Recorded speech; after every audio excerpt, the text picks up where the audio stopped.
Let me show you the easiest way to remember the relay pins and their functions. First thing to do is hold the relay where the majority of the pins are vertical, just like this. Next, let's draw an arrow in with our mind. Pin 30 is where power comes in, and pin 87 is where power exits. This leaves us with only two pins, pin 86 and pin 85. Imagine these as a gate.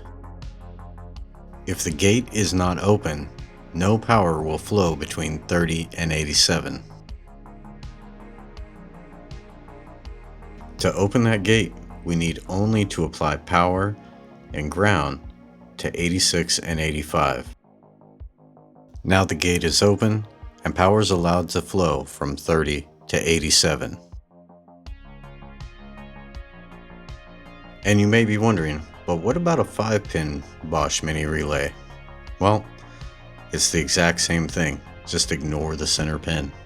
So now if you encounter a relay where you can't read the numbers, or the numbers are missing, or the numbers are 1 through 5 instead of these numbers, none of that matters. Just orientate it just like this, and you'll find that they all work exactly the same.